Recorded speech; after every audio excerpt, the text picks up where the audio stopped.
Hey, one more thing before you go. In an era where the complexities of modern intimacy are magnified by our increasingly digital world, relationships often find themselves in a challenging landscape. Whether you're single, married, or in a relationship, it's common for sex and intimacy to get lost in the mix. And did you know that there are studies that suggest frequent viewers of romantic comedies may develop idealized notions of love and intimacy, which can lead to dissatisfaction when reality doesn't measure up? However, these movies can also inspire hope and commitment, showing that love is worth pursuing. In this episode, our returning guest, Magda Kay, an intimacy expert, tantra teacher, and conscious relating coach, and I delve into how romantic comedies shape our perceptions of romance and relationships. These films often present an idealized version of love where challenges are resolved within 90 minutes. As a screenwriter, I know those constraints, but happy endings are always guaranteed there. But are they in real life? While entertaining, this portrayal can set unrealistic expectations for real life relationships, it's a little confusing and overlapping, but with real life. But fear not, for amidst this sea of uncertainty, there are guides like our returning guest, Magda Kay, as an intimacy expert, tantra teacher, and conscious relating coach. Magda is a beacon of hope in the realm of intimacy and consciousness relating. She's also the author of No More Faking It and the founder of the School of Intimacy. I'm your host, Michael Hurst. Welcome to One More Thing Before You Go.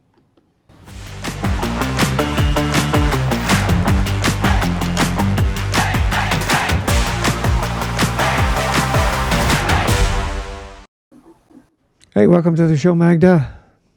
Well, I am so excited to be back. Thank you so much for having me here. I'm excited to have you back on the show. As a reminder for those of you who have seen or heard our previous interview, I'll put a link in the show notes for you so that you can have it as well. We had a very in-depth conversation. And for those of you that are just joining us, she was raised in a culture where discussions about sex were taboo. Magda's journey of self-discovery led her to embrace Tantra as a means of healing and empowerment. She combines Tantra teaching with social psychology. She illuminated pathways to rekindle sensuality and intimacy in everyday life. Her insights have empowered countless individuals to unlock deeper connections and fulfillment in relationships. And I believe that makes you a perfect individual to delve into this subject. So thank you for being Well, here. Michael, it's incredible because I'm not sure if I should even say this, but literally before we got on the call, I have been watching. Well, it's a TV series, but yes, it's a total rom-com. You know, TV series, films. I mean, my wife said earlier when I was talking to her about this, she grew up with soap operas. And Okay, the yes. ultimate dramedy, the ultimate in what's going to happen, who's sleeping with who's going where, who's Who's cheating on brother, who. right? Who is the real father? Exactly. My villain twin brother sleeping with my second wife on the third side with my cousin, kind of a thing. So yeah, that's the ultimate thing. Growing up with that, but then we also grew up with stuff like Notting Hill. I'm just a guy, a girl standing in front of a guy trying to get him to love her. There's just a ton of rom-com movies that we grew up with. Sleepless in Seattle. We've got Mail. Anything in the 80s, in the 90s, were all rom-coms. It was like an overabundance of it. So do you think that created a false perception as we grew up, especially as older individuals or middle-aged? Well, first of all, Michael, I am still waiting for my Patrick Swayze from Dirty Dancing. Oh, yeah. Yes. So is my wife, actually. Just for the Patrick Swayze side of it, though, we'll be clear.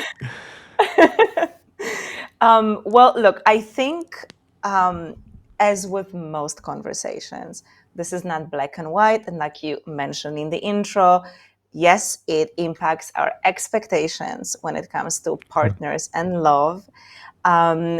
It definitely, and this is my main issue with the stories, is that they perpetuate toxicity, like certain toxic dynamics.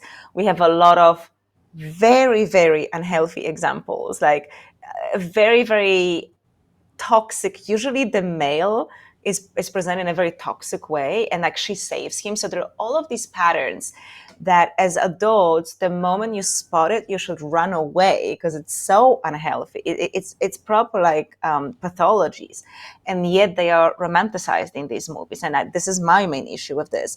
But there are benefits, absolutely. Like you said, I do believe that they can help us stay open for love, and maybe if you gave up on love, be reminded that love and relationships can be beautiful. And kind of put us, in the mood for love and relationships. So absolutely, I think there's a spectrum, when it comes to those movies. Yeah, I think that I agree with you. And earlier, before we started, told you that my wife grew up on soap operas, and we always had this confusing conversation with regard to General Hospital, for example. Not calling out General Hospital, but General Yeah. Hospital had, at least way back when I watched General Hospital, I actually watched General Hospital, so I have to admit that. There was Luke and Laura. Luke and Laura were the ultimate couple, but their relationship started out with Luke raping Laura. And then they turn around later and everything pulls back together and they end up getting married. And I've always had an issue with that, especially as a Yeah. father of girls. I've always had an issue with that. It's like, and a cop, not just a father, but a cop. I kind of think back and I go, wait a minute, that's not right. That's not right. That's not cool.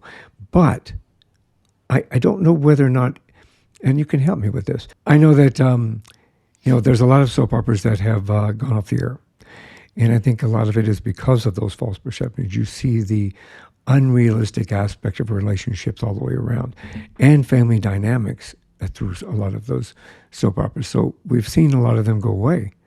And I know that they tried to move them into mainstream as well.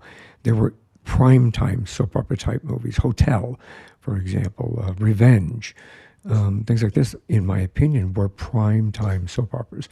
They were all about family dynamics, who was sleeping with who had the power, who had the money, who were boyfriend and girlfriend, who was sneaking off, who was running off, who was falling in love, who was falling in the unrequited love. Like from that perspective, I think that it tamed itself down a little bit. I think coming in the last probably 4 or 5 years.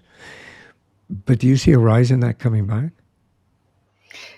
Well, with soap operas, I think specifically, I'm not sure if there will ever be back the way that they used to Whoops. rule, I would say, TV. So in my case, when I was a very young girl, my grandma used to watch, like we call them telenovelas, right? Soap operas. But I'm talking about the ones that would come from South America, and maybe there's some Spanish ones, but like, Colombia and Venezuela and all of those. And they're like the masters of the story.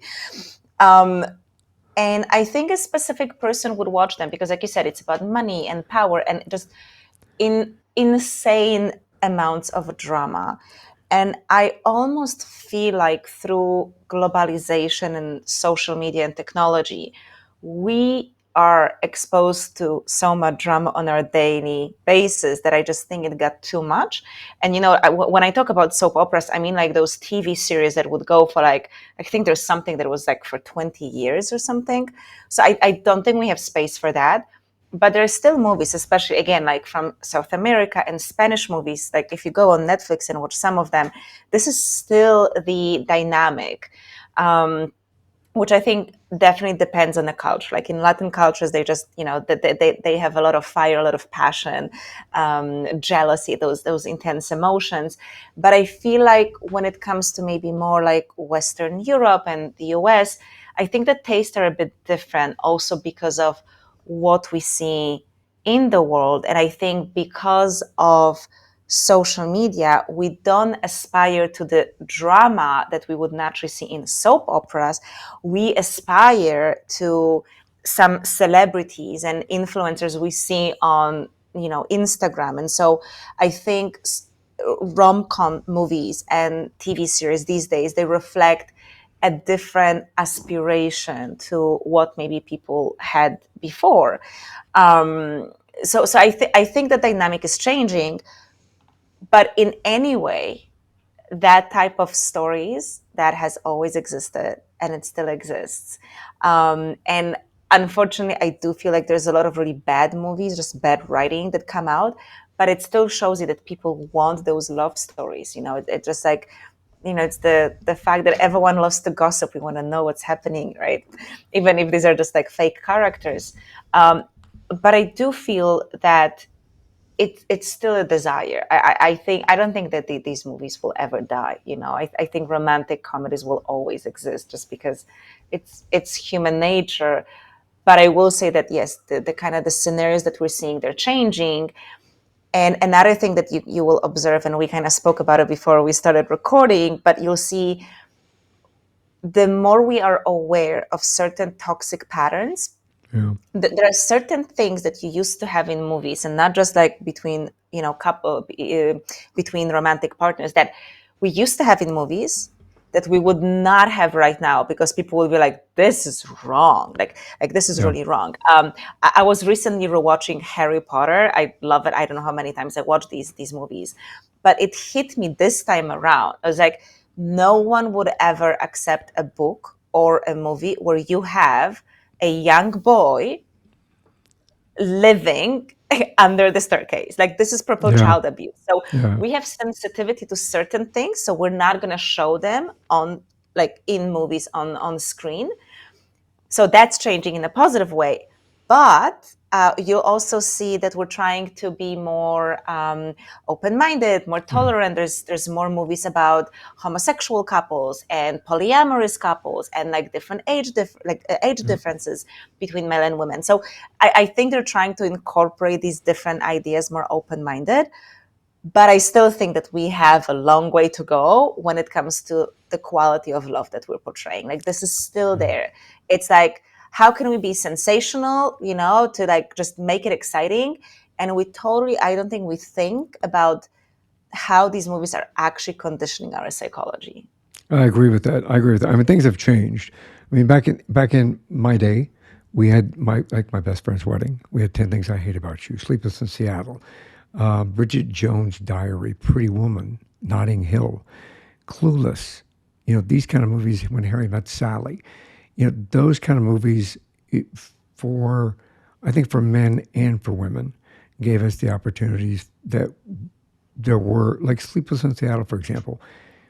That to me was a good, clean romantic comedy because it was about two individuals that were lonely, two individuals that had their issues, but I think it kept it very much PG-13. You saw them have a relationship over the telephone. You saw them try to build a relationship. You saw the kids getting involved with trying to get them connected, and you see them travel across the country to kind of bring it together with a nice feel good movie. You saw the hope and the love and the opportunity bring about in those movies, but you also saw dysfunction, and you saw a dysfunctional dynamic from not only the individual's perception but the family dynamic, like you just spoke about, where it carried forward. I think that when Crazy Rich Asians came out, I think that what do you think? Did you see Crazy Rich Asians? Yes, so I'm gonna be biased because when I lived in Malaysia, I actually met Henry Golding. So, Okay, this is so okay. he's a bit of an older friend. So of course I was like, I'm so proud of him and so happy. And the reason why I did like this movie so much is because I used to live in Southeast Asia, so, and like I used to date his Yeah. friend, a Chinese guy, and so like this, like I've been exposed to this culture, so I personally just say I can relate to this. Yeah. I look, we love that movie. I think it's a great movie. I think it's a great love story. I think it's a great, because of the dynamics of that particular movie itself. My wife loved it as well. My kids Mm. loved it as well, and I was okay with them liking it because what it did show was there were people that stepped out of the confines of powerful, rich, power. I'm not going to do what my family tells me to do because that's the way it's supposed to be done type atmosphere. I'm going to do what I feel my heart wants to tell me. But then Have you seen Anyone But You? Have you seen the movie Anyone But You? Oh, sorry. Uh, oh my God, you have to remind me because I Glenn am. Powell, Sydney Sweeney. No, I have not seen this one. It is a modern day spin on Shakespeare's Much Ado About Nothing. Hmm. Sydney Sweeney and Glenn Powell, they're a pair of attractive singles. Their first date ended very poorly. Oh no! Wait, wait, wait, wait. Is this a recent movie? It's a recent movie. And they're pretending to be a couple. Yes. Okay, wait. Yes, I have seen it. Yes. Yeah, yeah. That, in my opinion, that was an introduction back into the rom com. Hmm. And my wife and I both of that, but in a with a 21st century spin on it, so that it wasn't like the old movies. That although she still loved Moonstruck, we still love Sleepless in Seattle, we still love Pretty Woman for what it brought to us at that time, but we also see the fallacies in those. But this movie with Sidney Powell and Glenn Powell and Sydney Sweeney, to us, we kind of walked away with a smile on our face because yes, it started out poorly, but they still ended up together at the end. It was amazing to show that there's still hope, even if something screws up in the morning. In the morning, in the beginning, I guess screw up in the Yes. morning too, but in the beginning. So coming from coming from something like today's rom coms, what you see coming out. We watched The Fall Guy last night. The Fall Guy is kind of a rom com. It's a comedy, it's a drama, it's an action movie. It's with Ryan Gosling Ryan and Gosling. Yes.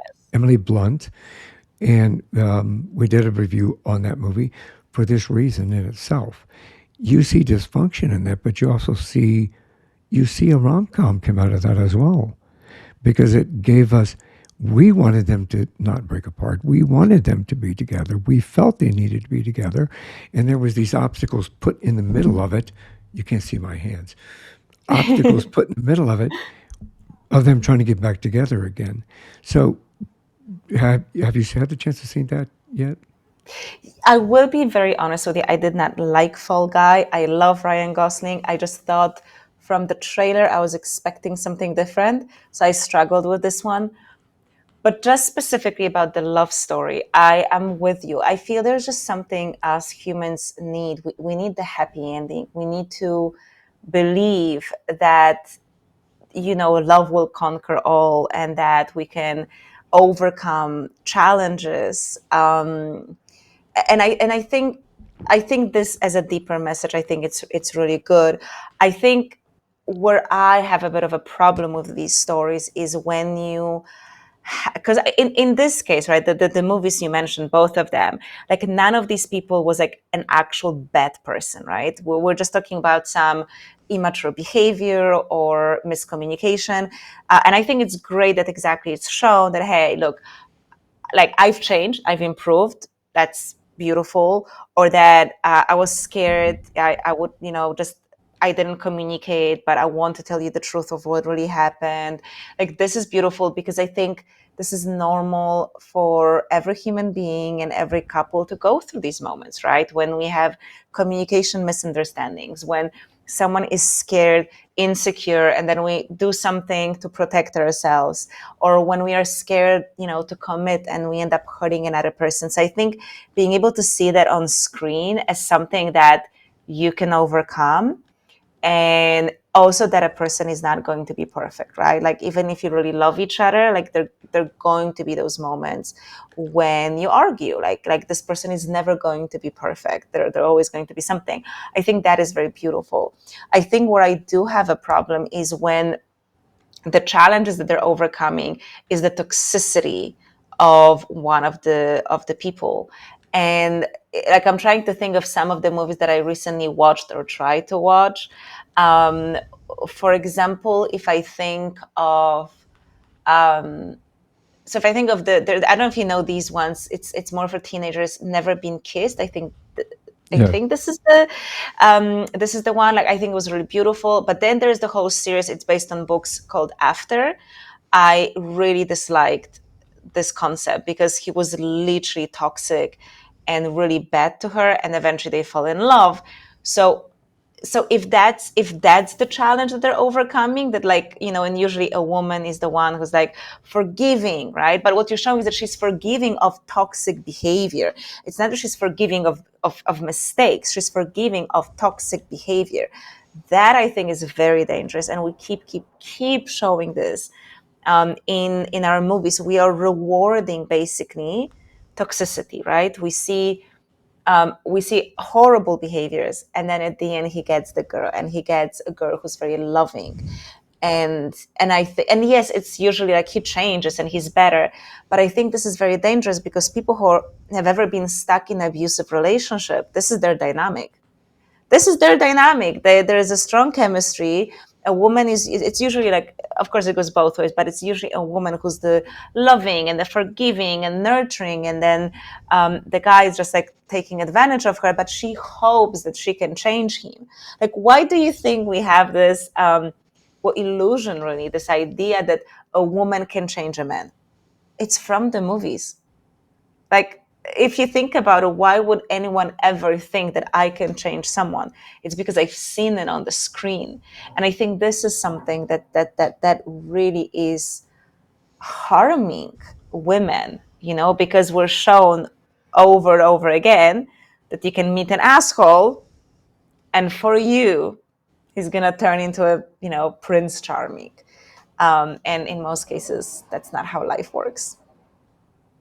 Well, and I agree with you. I think that the portrayal of conflict resolution in a lot of rom-coms, especially the old ones, I and we've only watched like three new ones that have come out. I don't see that in some of this, but I'm going to go back and kind of reevaluate it myself as well, to kind of make sure that I have my eyes wide open as well.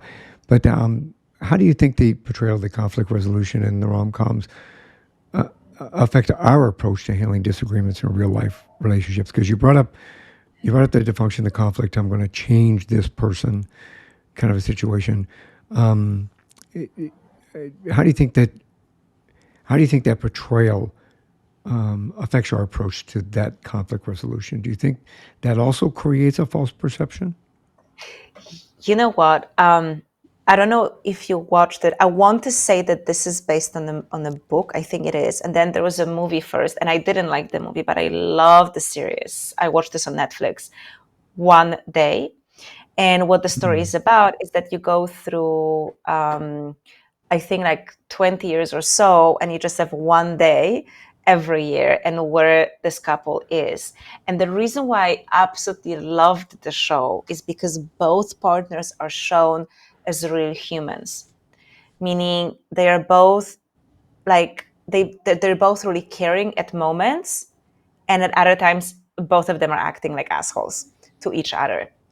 And it was so beautiful because it's so real. What I see in a lot of romantic comedies, which I don't necessarily like, and it takes me to the conflict, so I'll answer your question. But in most cases, the way that the story is written is that you have this woman who's basically perfect. She's usually shy, but she's just perfect. And then the guy who's portrayed in a way that he's a bit of like he's mean and like he mocks her. But like because of her, he becomes this great guy. And basically what it says is that guys are like that it's normal that he's going to be rude to you because that's being normalized. But also a woman in these stories is portrayed as like perfect, and that she is right. And when there is conflict, usually if you look at this, the conflict is usually the guy's fault. And so what happens is that you don't really see people mutually apologizing each other. You don't see the equal contribution to the conflict. You see that it's usually the guy's fault, that he messes up and then he needs to apologize and prove to her that he loves her. So I don't like that. But then the second thing is that if you think of any conflict or making mistakes, the only real apology is a changed behavior. So if someone comes to you and they say, I am so sorry, I love you, to be fair, that should never be enough, right? Because they loved you before they made a mistake. There's a reason why they chose to engage in a behavior that was painful to you, right? So it's not just, that you're sorry. It's great that you're sorry, but show me what you're doing to change the behavior. And you don't ever see in these movies, like, whoever, let's say, caused some pain, say, listen, I'm so sorry. I understood why I did it. I'm going to work on this. This is what I'm doing, right? You don't have this. Instead, you have these massive declarations of love. Usually he's chasing after her. Usually it's raining.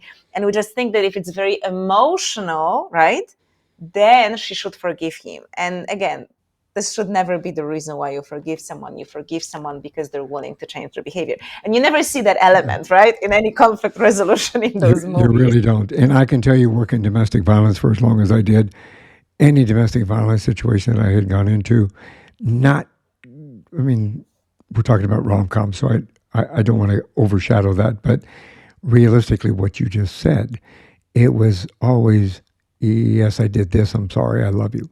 Well, if you loved that, I always had this question, if you loved this person, then why did you do it in the first place? And that you need to take responsibility for what you did in the first place. You know, unfortunately, fortunately and unfortunately, we had a system put into place where there were consequences for actions in regard to that. So it was not something that the individual did to come in and say, hey, I'm sorry, I understand what I did.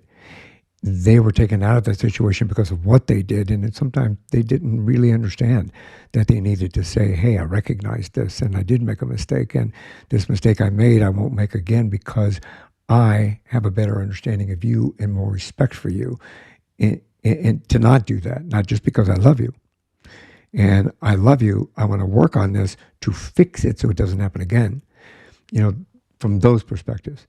Do you, now, I have to brag about something just a little bit myself, but you get these big, grand gestures in rom coms. They're unrealistic standards for romantic gestures of expressions of love, right?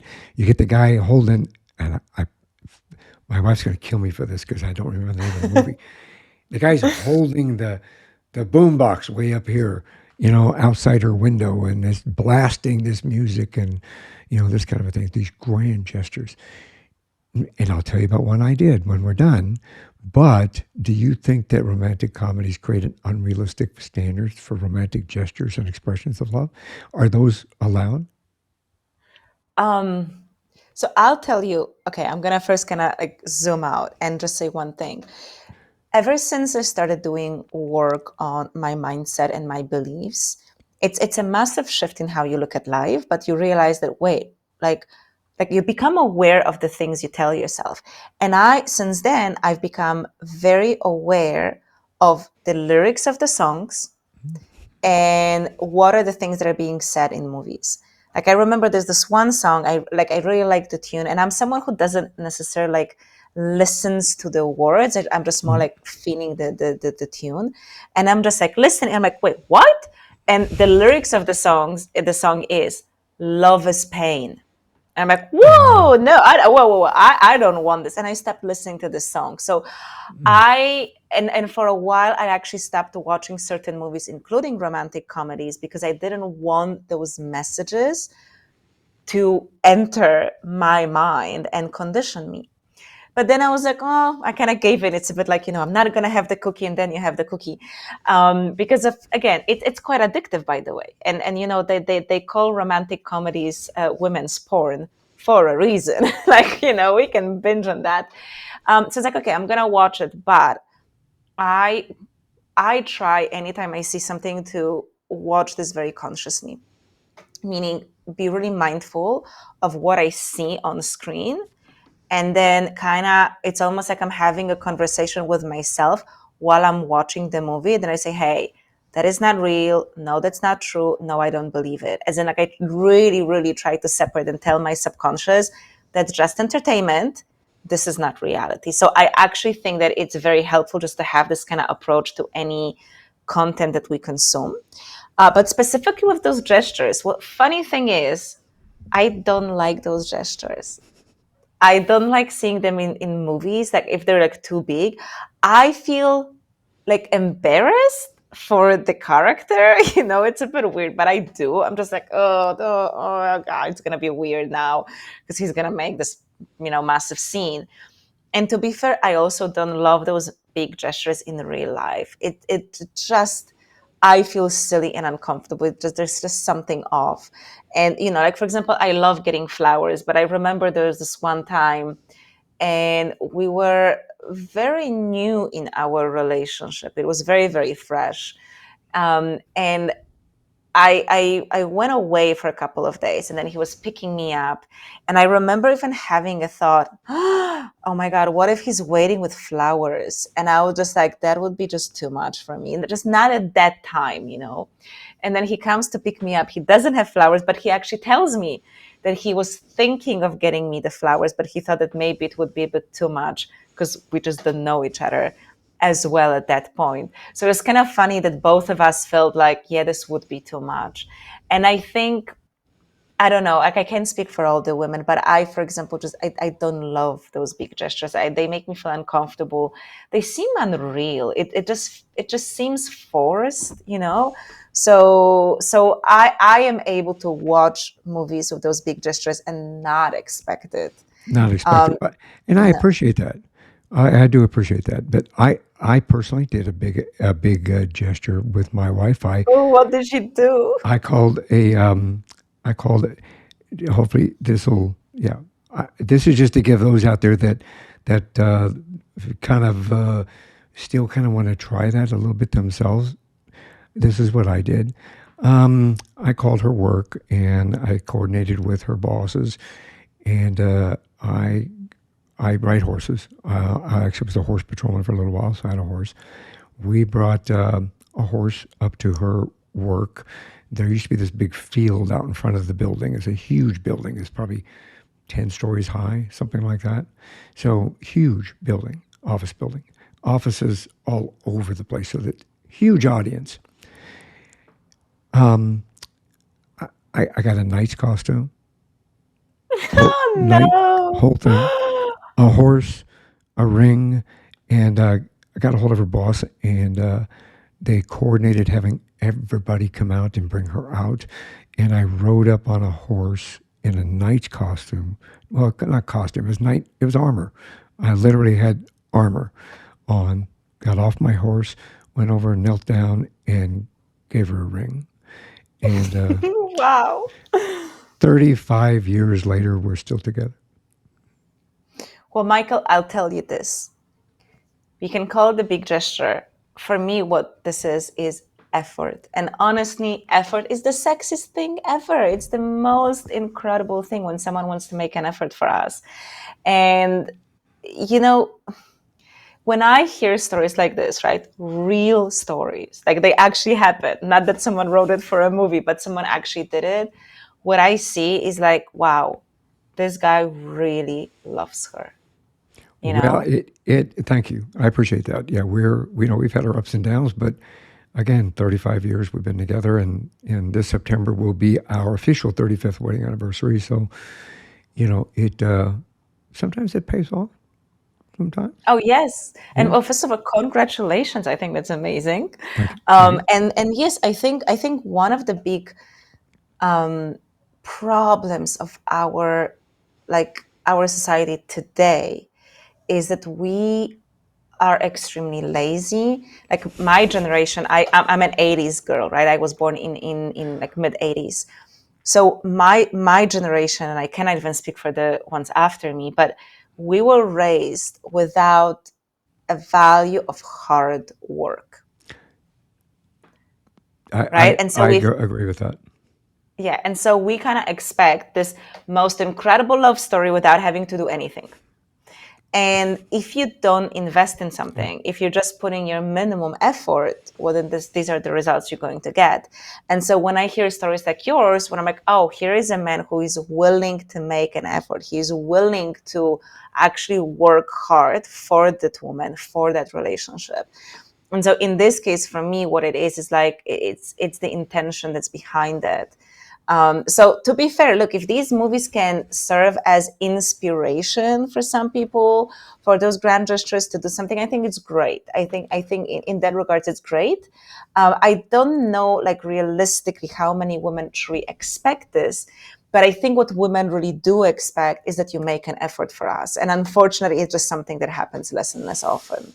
I agree with that. Having two daughters, both born in the 90s, their expectations of obviously were different than what mine were, what my wife's were at the time. And my wife was not expecting that. Trust me, she was not.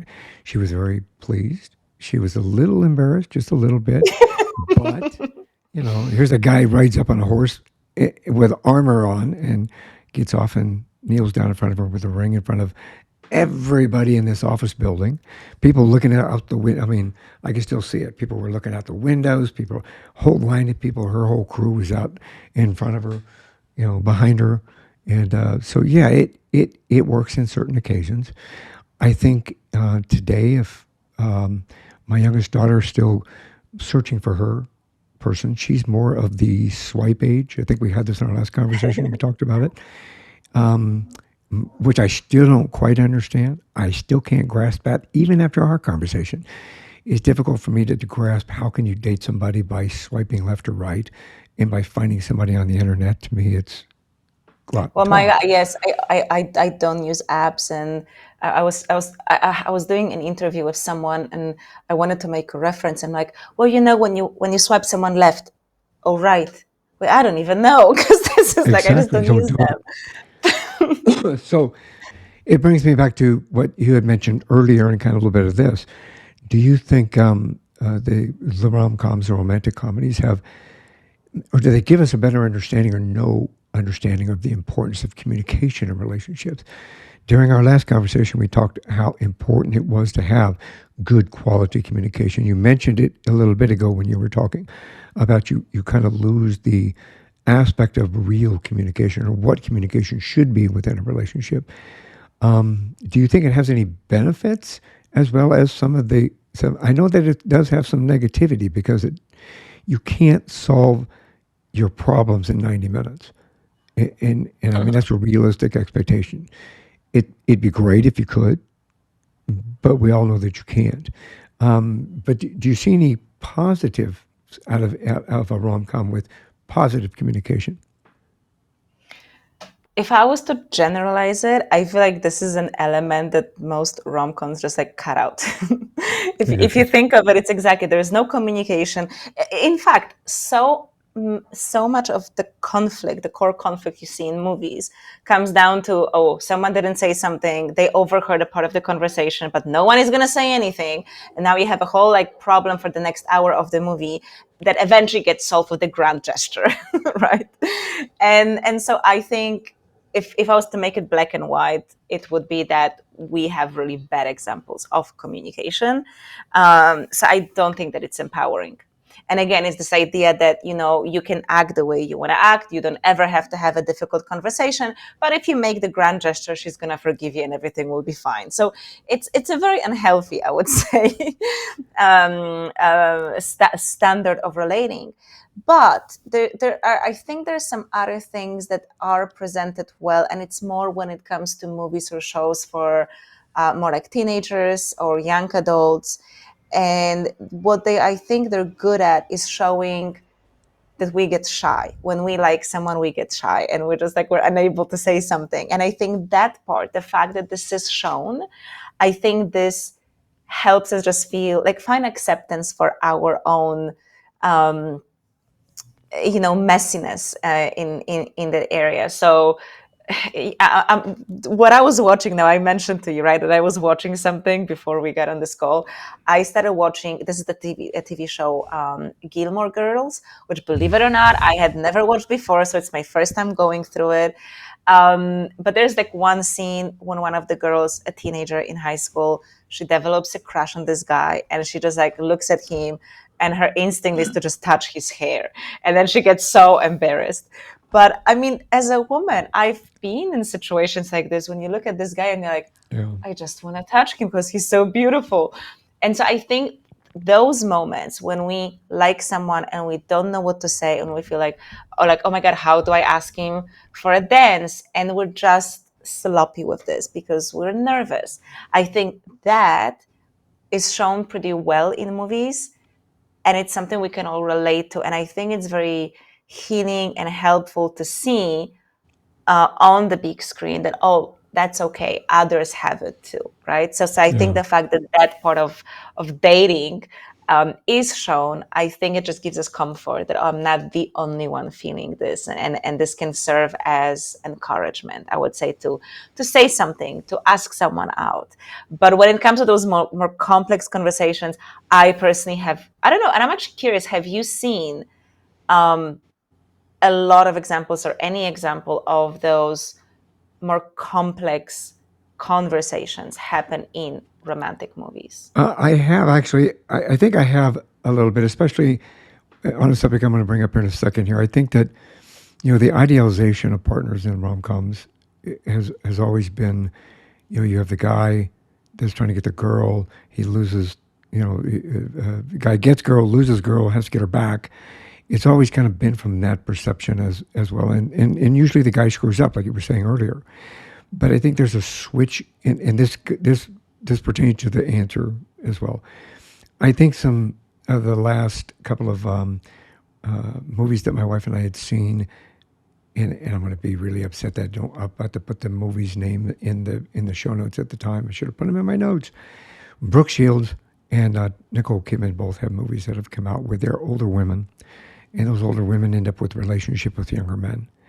And I think that because of the way we perceive the stereotypes in romantic relationships, especially in rom coms, where it usually is typically an older guy with a younger girl.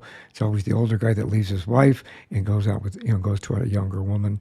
That creates conflict. Sometimes you see the older women, shows that, well, I can still be strong, I can still be this, I can still be that, but you don't see them moving on. What you see is them standing tall. Well, in these two cases with Nicole Kidman and with Brooke Shields, they're older women. They date and pursue younger men in regard to this. Conversations in those two movies, there were more solid conversations, I do believe. And I think those Actually, you're right. You are right. Yes. Yes. yeah, but that's not the norm. The I think that's out of the norm.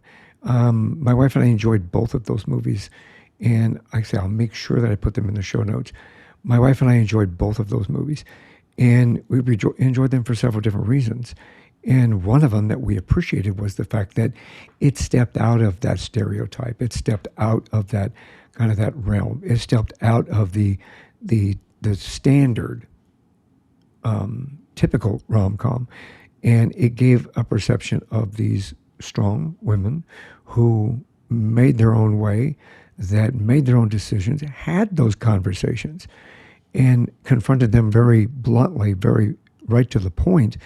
And they were strong conversations. And I think they've made a change. And I don't know whether or not the industry will continue in that direction. I would hope that they would. But I did appreciate those conversations, that communication. No, you're actually right. I agree with these movies. Yes, it's like it was like you had to have these conversations because there is a really significant age difference, and also because we're Yeah. talking about older women who are mothers. They have responsibilities, they have Yes. things they have to take into consideration.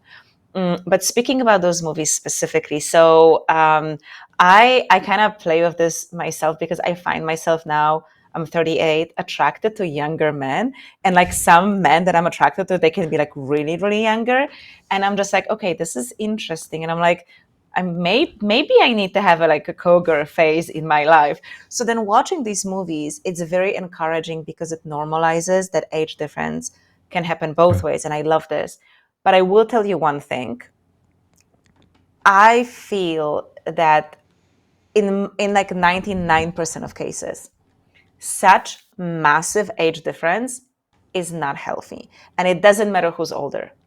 And so I like that we are responding with the idea that a woman can be older than a man, but a woman who's 15 years or 20 years older than a man I would say it is a bit problematic. If she was like 7 years older, that would be great, because I feel like it's still healthy. But if you have couples where the age difference is like more than 10 years or like 15 years, there are some exceptions, but I would say 99%, it shows there's something that both of them need to work through. And so, something that I don't like in our show business is that we go from one extreme to another, which in a way can serve against the cause. Because the movie with Nicole Kidman, there have been people saying that, like, the age difference between her and Zac Efron was just too much, right? I think he's like 30 something and she's 50 something. So I think it's close to 20, if I'm not mistaken. I So believe people are so. saying this is too much, right? And so now, instead of having, like, if you ease these kind of like a rather controversial, I would say, topic into society, to people, they can be accepting of this. But if you suddenly jump into a 20-year age gap, of course there are going to be a lot of people who are going to be very against it. Yeah. And again, if like I've worked with couples or like with people who like wanted this relationship with massive age difference, and I was like, listen, this relationship like has a certain dynamic that it's not gonna really last and serve you. So I wish that we were showing these new like um, containers, the same with like open relationships, etc. Hmm. But I wish we were doing it in a healthier way. It's like I think it's amazing that we're showing older women as still attractive and interesting and having to offer more than youth. But then I think we're just taking it a little too A far. bit too That's just far. my personal opinion on this. The two movies we're talking about are Mother of the Bride. That's one with Brooke Oh Shields. yes, yes. And then the one with Nicole Kidman is called A Family Affair. Hmm. And it's interesting because the age difference in A Family Affair, that we had to kind of look that up just to see what the age difference was exactly, to kind of understand the dynamics of that relationship.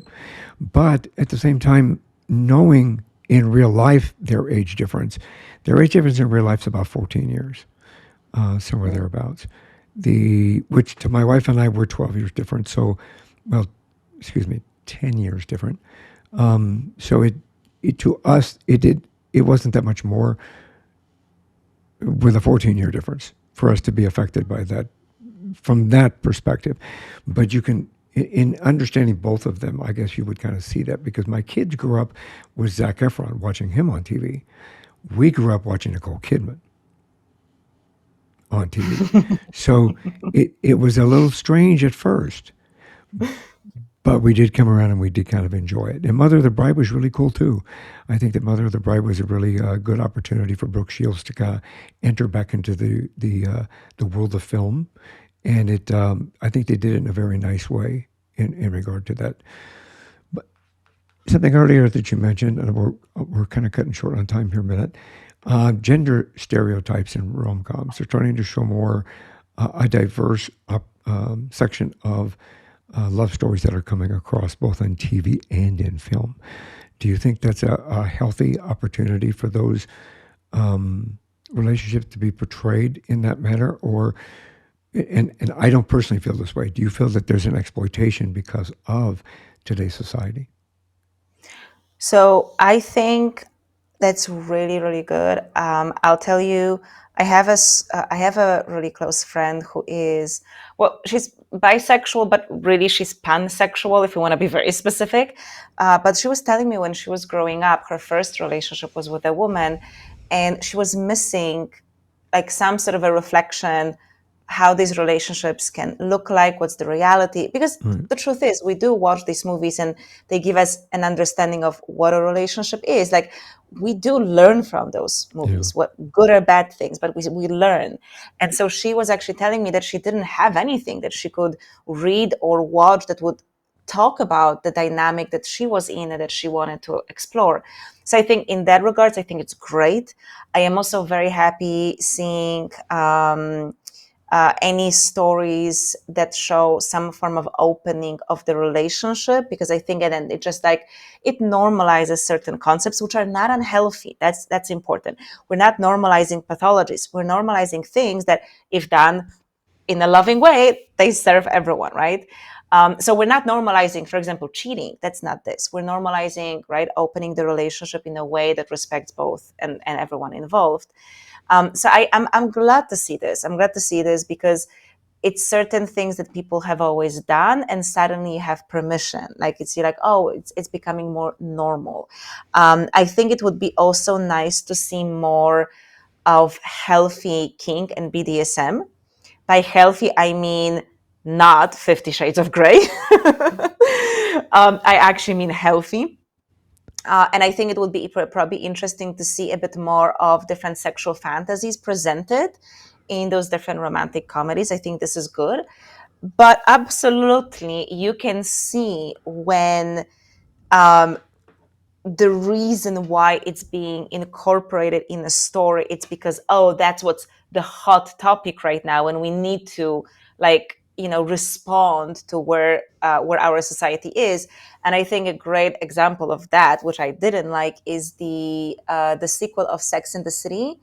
I do not remember the name of this show. Oh goodness, because it has a different name, but it's the series, right? Which is like years after we have the three Not For Women come back. And I just watched a few episodes, and I felt like they just wanted to push everything, like the conversation about the genders and different types of relationships, and it's like it felt forced. It felt like, oh, we have to do this because this will get us the views, and if we don't do it, we're not going to get the views. So if that's the intention, that again, that just doesn't seem pleasant at all. But if it comes from the place of really wanting to show the depth of different types of relationships and different type of love, I think that is beautiful, and showing their unique challenges, but like actually going deep. I think that's the case. We need to go deep because for a lot of people, it's unfamiliar. There's still so many people who have never been exposed to any homosexual relationship. They don't actually know how the dynamic of it is. So many of us have not been exposed to polyamory or any form of open relationships or swinging. So unless you go deep and you show like humans dealing with those challenges, then it's just for the Yeah. views. And when it's I, just for the views, I immediately I'm just like, oof, I don't want to watch. I feel repulsed by stories like that. I agree with that. The Sex and the City reboot was "And Just Like That." There it is. Is what you're referring to. Yeah, that in itself, I think that my wife started to watch it because she was a Sex and the City fan, and she actually stopped watching it.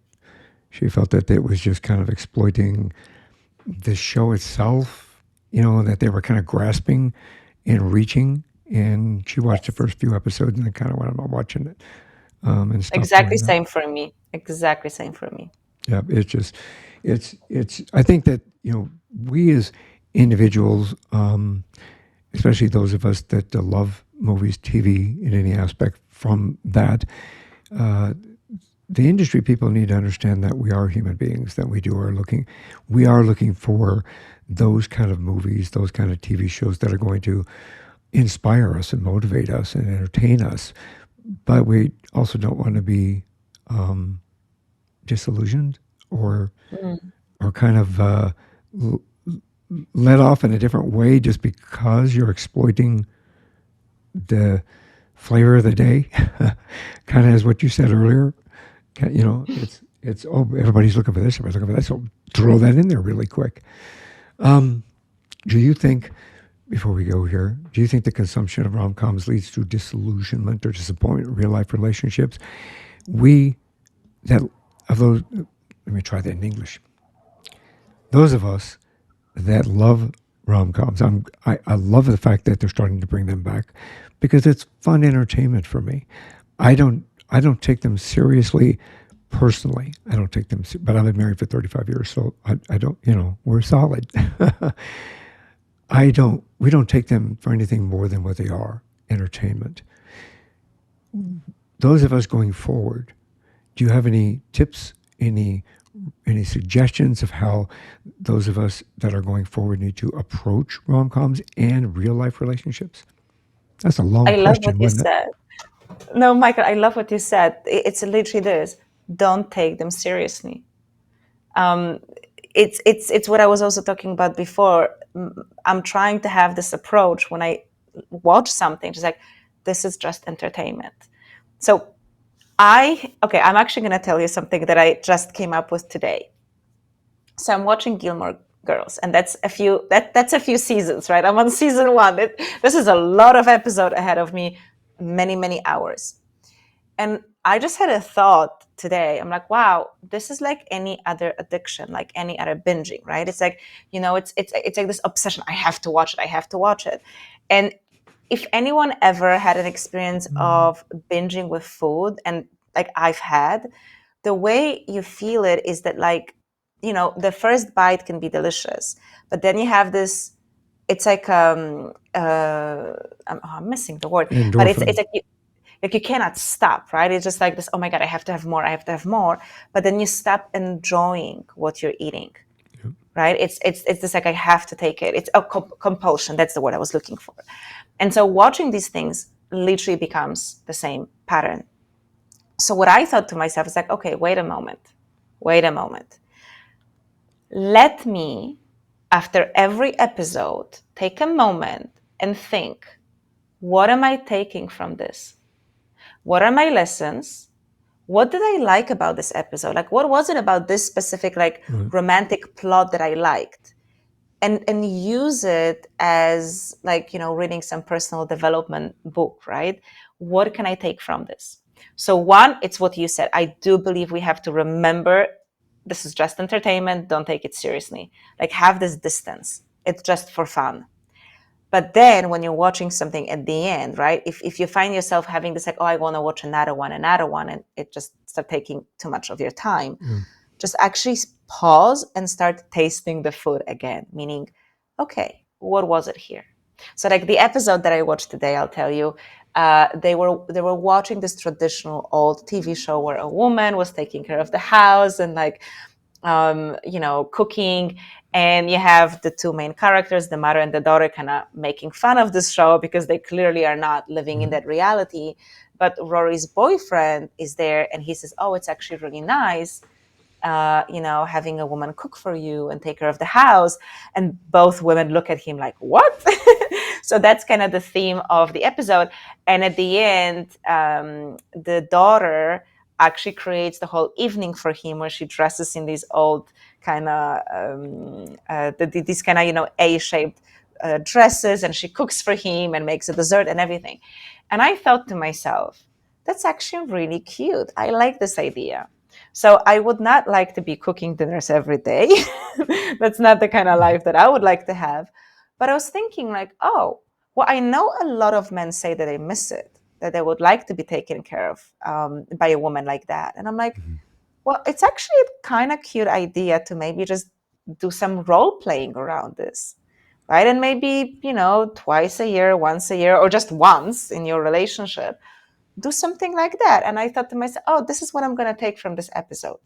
I like this idea. I am open. If my future partner wants that type of an experience, I am open to giving it to him. So this is what I'm trying to what I'm trying to implement now. It's like, actually get some lessons. And then the last thing I'll say, so, like, one was, again, what you said, don't take it seriously. Two, what kind of lessons can you take from that movie for yourself?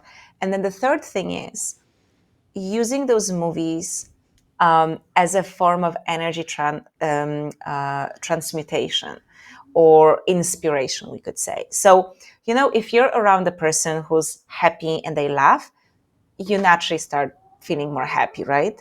So, of course, after watching those romantic stories, we feel like so cozy and so warm, right? We have our heart open.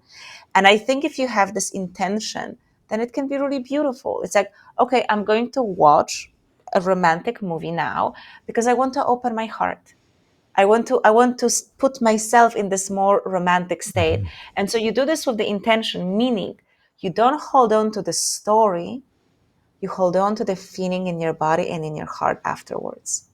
right? Let go of the story because the story has unhealthy elements, but stay with the feeling. So if after that movie you feel like, like a princess, and or as a man you feel like so confident, use it and go out, like maybe like I've done this a few times. I felt so just kind of empowered. So I would dress up and just go to a coffee shop or something because I just wanted to interact with men. So use it as fuel for your life. So these would be my 3 tips on Those are how great to tips. watch romantic movies. Yeah, those are great tips, actually. And it can inspire you. My wife binged Bridgerton, Oh yeah, me and, too. and I appreciated that after. That's as far as I'll go. But she see, I'm getting all flustered. I probably turned a little red, but it is a positive thing as well if you take it the way that you just said.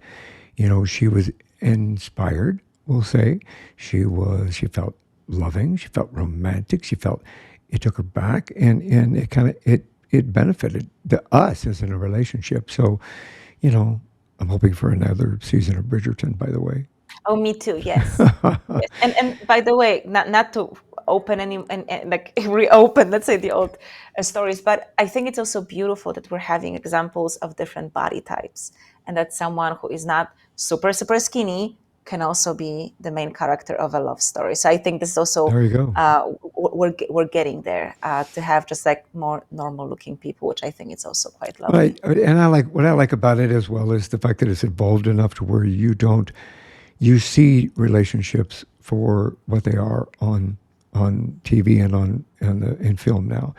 You see two men have a relationship, two women have a relationship, and it is. And when I say this, I don't.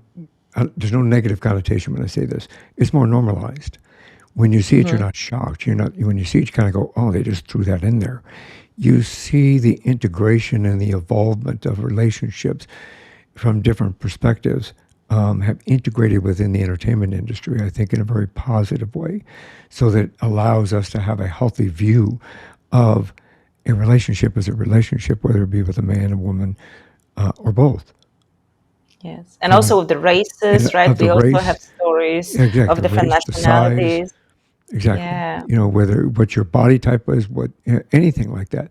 And I think that's to me that's a nice involvement within the entertainment industry that has allowed for that to grow and to show people that you can find love, you can find happiness, and you can move forward in life in a positive way, no matter where you come from, what you look like, who you are, where you came, like your economical, social, perspective, anything along that line. So yeah, I'm grateful that they moved forward in a positive way from that perspective. How can somebody find you, your book, and your coaching services, and your what you bring to people and what you can do for people? Oh, thank you so much for sharing this. So, the easiest way is to just look for Magda Kay online, and you're going to find my website, magdakay.com, my YouTube channel, which is, I think, the biggest community that I have online and the most content that I share. So, lots and lots of videos for free, of course. I do have a book called No More Faking It. You can find it on Amazon in all the formats: print, digital, and audiobook. And I would also invite you guys to the School of Intimacy, which is our membership area where you can get all the skills and information needed to enjoy good relationships and good intimate life. And you're going to find more details about the School of Intimacy on my website. And I would say, do check out our previous conversation. I really loved that episode that we did as well in the past. I'm sure you're going to link to this. So I really enjoyed it. I think we also touched on a lot of beautiful, deep topics. So I would definitely recommend you guys go and check it out. Absolutely, I agree with that wholeheartedly, and I will make sure that there's a link in there so that they can check that out as well. Now is one more time before we go. One more thing before you go. Do you have any words of wisdom? I like what you said. It's like I'm basically going to paraphrase you, That's but I okay. love what you said. Is that no matter where you're from, no matter your ethnicity, your nationality, no matter your body size, no matter your age. Everyone can experience love. And I think today's movies, they start reflecting it more and more. We no longer really have these, like, even like you said, those soap operas that were just so far, far, far away from the reality. People don't really want it. And I think we are settling into the reality of being a human and the reality of relationships. And for me, that is so important. That exactly, it doesn't matter your age. You can still find love. You can be a single mom, a single dad. You can still find love. Older, younger, no matter the gender that you wanna date. Like, there's so much space for love. And just for me, the message of love is abundant. Love is everywhere. And I know that it's so easy to be disappointed. Like, you're happily married. It's so beautiful. I am not happily married. Again, I'm 38 and single. And there's a lot of people in my position where we have become disillusioned. A lot of people gave up on love altogether. And I can blame you because I'm in this boat with you guys. So the process I'm going through right now is to very consciously rewire my brain for love, remind myself that love is everywhere. And I think this is for me a very important message, because again, with all the dating apps and the challenges that we have, and again, people not wanting to make any effort for relationships, it can feel really hard to find love. It can feel like this. It can be a challenge. So I would love for everyone listening just to try to come back to the place. Love is abundant. Love has limitless colors and shapes and forms. And so you can be experiencing so many types of love. Like, there's always abundance of love. Brilliant words of wisdom. I mean, just brilliant. That's all I can say. Magda, thank you very much for coming on the show again. And thank you for being here. This was an amazing conversation, and I loved everything we talked about. I think that we've hopefully inspired some people, motivated some people, educated some people, and I look forward to another one. Thank you so much. Have a great day. Everyone else out there, one more thing before you go. Have a great day. Have a great week, and thanks for being here. Thanks for listening to this episode of One More Thing Before You Go. Check out our website at beforeyougopodcast.com. You can find us as well as subscribe to the program and rate us on your favorite podcast listening platform.